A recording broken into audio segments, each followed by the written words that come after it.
Halo semuanya, nama saya David dan hari ini saya ingin membahas salah satu isu sosial yang cukup serius di sekitar kita, yaitu kurangnya toleransi antar kelompok. Isu ini semakin terlihat di era globalisasi, baik di lingkungan, sekitar, maupun di media sosial. Kita hidup di zaman yang serba terhubung, namun sayangnya, pendekatan digital tidak selalu diiringi dengan kedekatan hati. Justru perbedaan seringkali menjadi pemicu konflik, bukan pemersatu. Di era sekarang, perbedaan suku, agama, ras, dan pandangan politik seringkali menjadi sumber ketegangan. Banyak dari kita mungkin pernah melihat atau mengalami sendiri bagaimana seorang dijauhi, dihina, bahkan diserang hanya karena identitasnya, atau karena ia berani berpikir berbeda. Contoh nyatanya bisa kita lihat dari media sosial. Di sana, komentar kebencian menyebar lebih cepat daripada empati. Hoax menyudutkan kelompok tertentu bisa viral dalam hitungan menit. Bahkan ada yang mengajak untuk memboikot atau menyerang mereka yang dianggap berbeda. Yang lebih menyedihkan, hal ini tidak hanya terjadi di dunia maya. Di lingkungan sekolah atau masyarakat, seseorang bisa merasa dikucilkan hanya karena punya keyakinan yang tidak sama dengan mayoritas, atau karena cara berpakaiannya dianggap tidak sesuai. Padahal bukankah Indonesia dibangun di atas perbedaan? Semboyan kita Bhinneka Tunggal Ika berarti berbeda-beda tetapi tetap satu. Tapi mengapa sekarang kita mudah sekali terpecah hanya karena hal-hal yang seharusnya kita hargai? Menurut saya, kurangnya toleransi ini adalah cerminan dari kurangnya pemahaman, empati, dan keterbukaan terhadap sesama. Kita terlalu cepat menyimpulkan, terlalu mudah menghakimi, dan terlalu enggan untuk berdialog.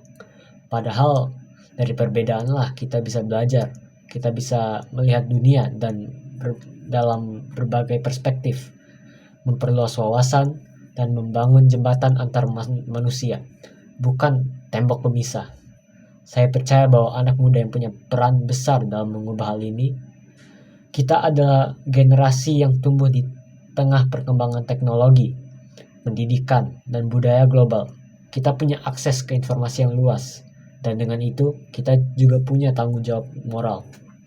Anak muda bisa menjadi agen perubahan dengan memilih untuk tidak menyebarkan kebencian, dengan berani berbicara saat melihat ketidakadilan, dan menciptakan ruang-ruang aman untuk semua orang, apapun latar belakangnya.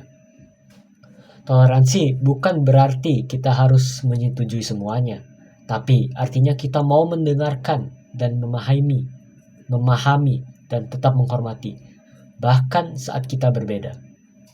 Isu ini sangat erat kaitannya dengan nilai-nilai Pancasila.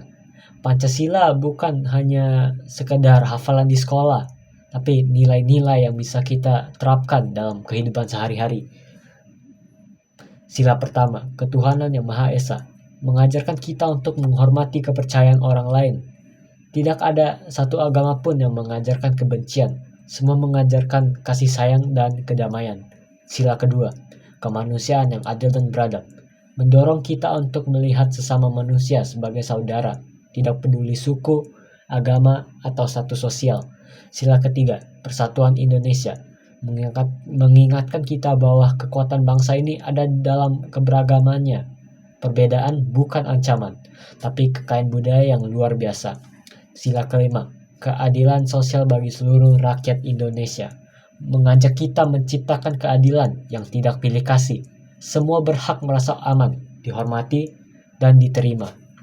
Sebagai anak muda, kita bisa memulai dari hal kecil, menghindari komentar negatif yang merendahkan kelompok lain, mengedukasikan teman kita yang terjebak dalam hoax atau stereotip, membuat konten positif tentang keberagaman, berani berbicara jika melihat diskriminasi. Toleransi tidak lahir dari wacana besar, tapi dari sikap kecil yang kita lakukan setiap hari. kurangnya toleransi bukan hanya masalah orang lain, tapi juga masalah kita bersama. Dan kalau bukan kita yang mulai, siapa lagi? Kita bisa memilih untuk jadi generasi yang tidak hanya pintar, tapi juga bijak, peduli, dan berani menghargai perbedaan. Karena Indonesia yang damai, inklusif, dan beragam dimulai dari kita. Terima kasih sudah menonton. Semoga kita semua bisa menjadi bagian dari perubahan positif.